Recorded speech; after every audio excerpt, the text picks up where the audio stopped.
Welcome to this explainer. Today, we're embarking on a genuinely fascinating journey into the world of Haskell programming. We're going to be focusing on the absolute fine art of refactoring and code optimization.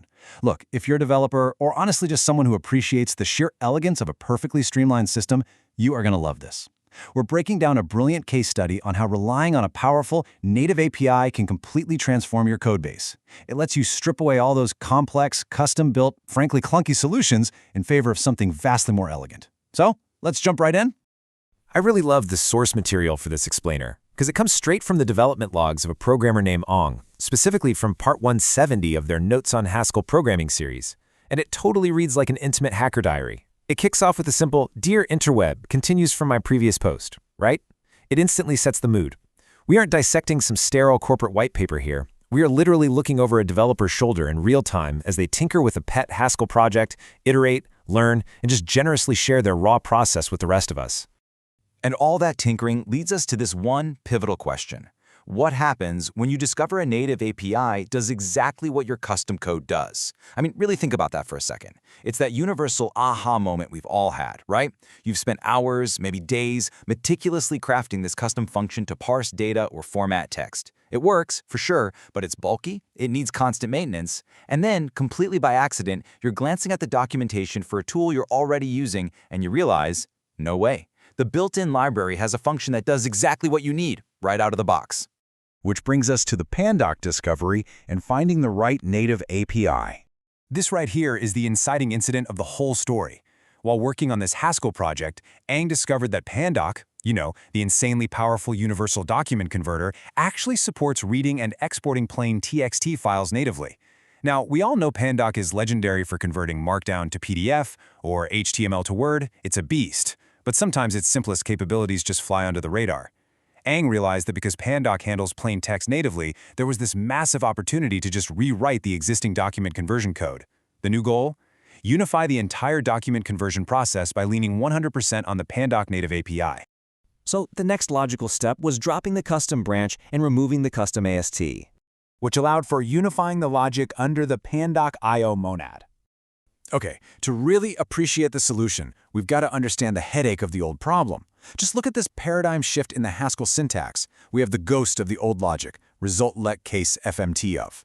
That represents a manual branching pattern. The program literally had to look at a format, figure out what custom path to take, and execute this isolated logic. It relied on a super cumbersome custom abstract syntax tree that was just scattered everywhere. But then, check out the new logic, result let do.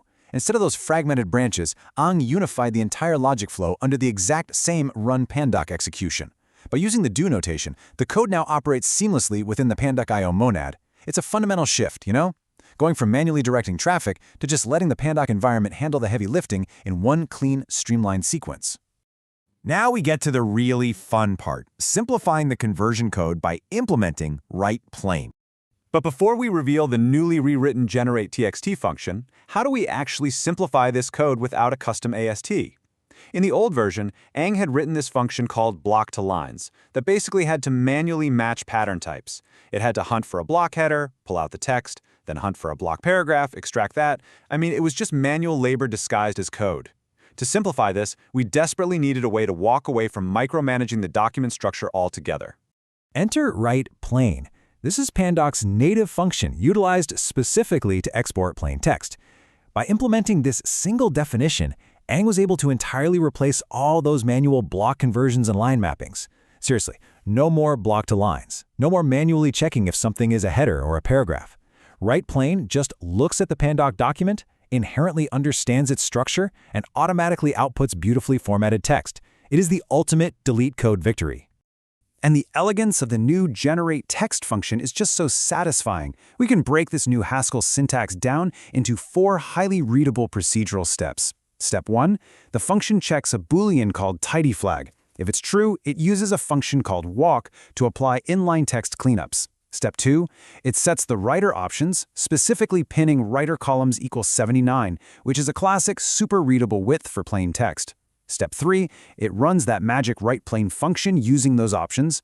And step 4, it simply takes a generated metadata block, prepends it to our brand new plain text with a new line, and outputs it as a cleanly encoded byte string. It's logical, it's robust, and it's ridiculously easy to maintain. Oh, and as a bonus, we get text normalization through the tidy inline function. Because Ang didn't just stop at unifying the architecture. By tapping into Pandoc's native structures, it opened the door for a really slick bonus feature. Remember step 1 just a second ago, where the code checked the tidy flag to walk the tidy inline function? Well, here is exactly what that accomplishes. The tidy inline function acts as the small but absolutely vital normalization tool.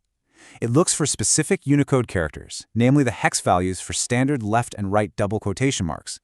When it finds them in a string, it replaces them with those traditional corner brackets, which are heavily used in East Asian typography. And because Ang is now using the native Pandoc document structure, applying this kind of global text replacement is as simple as telling the program to walk the document and apply the rule to inline strings. So clean, so modular. After outlining all these incredible optimizations, the diary entry brings us right back full circle. It signs off with, "Till the next post, yours truly, Ang." It's such a warm, personal touch. It really reminds us that behind every brilliant repository, every clever refactor, and every unified logic branch, there's just a developer out there constantly chipping away at a problem, learning as they go, and generously sharing it all with the rest of the interweb. Which leaves me with a challenge for you. Take a second today to think about the systems you're currently building. What custom code in your own pet project could you replace with a native API right now? Where are you manually walking an AST or writing out exhausted custom logic branches when a built-in function might be hiding in the documentation, just waiting to dramatically simplify your life? Go take a look at your codebase. You might just find your very own writePlain moment. Thanks for hanging out with me for this explainer, and keep building smarter.